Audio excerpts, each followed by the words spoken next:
cars you see on the right of the screen. Parker has climbed aboard. They'll get him buckled in here. And again, the 2-minute time window is kind of their target here. So nothing major to replace inside the car for Parker to get him comfortable. Car has been fitted for him, and he should be ready to go here once all the belts are tight, the steering wheel's on, and he'll be able to take this 88 car to the finish. Yeah, it's great info, Dylan. And I would just tell you guys, I've done a lot of these driver changes by running, from running the 24 hours of Daytona.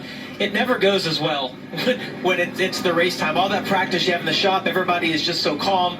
Once you start sweating, you're dealing with the heat of the car and of the drivers and everything. It's so much different, but as Dylan mentioned, they both have a little bit of a history of doing this. And as Parker gets ready to leave his stall right here, those seatbelts don't have to be perfect, right? He knows he's going to have a little time. He can come back to pit road one more time, stop, get his belt adjusted. If something's not right, come back in and fix it. The biggest thing here is that they didn't lose a lap, and they've got the switch already done. So great job by that whole team. Harrison Burton. Thinks that I almost lost it a couple times. This will be a bit of a longer stop only because they're making significant adjustments on the race car, Dylan. Same for the 2 car. Jesse Love reported early in the run he was all over the place and then doubled back and said he was all over the splitter and had no rear grip, which was causing him, as you would expect, to be loose. So they'll make a chassis adjustment. You saw that at the right of the screen. 4 tires and fuel for the 2 car. And here's what I would say. You pit here, and then you can likely run all the way to the end of the second stage on fuel with those caution laps that you get at the end of stage 1. So a little bit of a strategy play here, in addition to the fact you need to button up your race car and get it where it needs to be. Well, the 88 has executed the driver change. Take a look and listen and see what Matt had to say. Held at 25, sorry, totally misjudged. Yeah, we're fine. I just misjudged, trying to get up to the top. They checked up at the kind of wrong time. I just misjudged it. Let's get a 25 update. Harrison Burton, here's Dylan.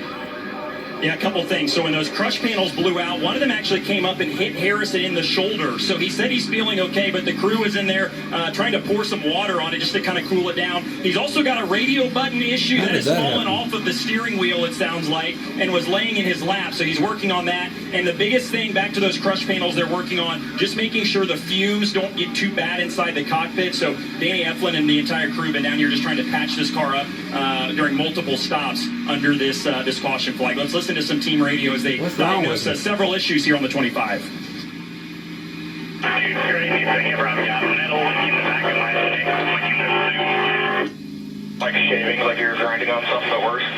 Yeah, it sucks. Well, these images, him look at his pouring eyes. water, on his eyes. It's almost like his eyelids are stuck shut. You see him trying to get some water on there. Simply Safe bringing you this onboard look at the glove off. He's pouring the water in there. Just incredible stuff that you're seeing with that Simply Safe onboard camera. You got to think that when that crush panel came out and the tire cut down, there's fabric off the tires, the debris off the track, that some of that somehow, he said it got in the back of his neck, but it also obviously has gotten up in his helmet. Maybe some of those shavings have gotten in his eyes. NASCAR did add a lap before we return to the green flag, so it's going to be a couple of minutes here before we get racing again to end the stage. That's going to be hard. I mean, you have to have perfect vision. You're constantly looking way ahead, making all these split-second decisions. Take a look right here. You're going to see him grab his shoulder. Oh, you see that? See the debris flying in there. Yeah, you can see that. That's when he's driving back to pit road slowly on the track, and that metal came up. Look at that. Wow. And you can see the debris also flying around inside of the car right there. That's fabric, I think, probably from the tire or just debris off of the racetrack. He's had a hell of a day so far with the radio button, the tire blowing out. From William, he plans to attend Bethel University and play football. So some really inspiring stories through this program. So I want to thank Martin Truex Jr. Foundation and the NASCAR Foundation as we honor cancer heroes.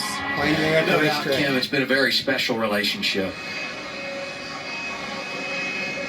There you see William Sawalich sitting on the pit lane. And another driver that we have high hopes for tonight when you consider what they've done recently, such a strong summer. And it didn't work out for him. Just dead even on the front. Like neither of those lanes can get any momentum built up. They keep using the side drag to slow each other down. 21 car, the splitter is all over the ground. You see on the entry, the corner, and the exit. Junior Motorsports train down low. Sandy Smith in front of all Dyer, Carson Anderson Quapple behind them. Jed Burton hops out of line. The red, white, and yellow 27. Yeah.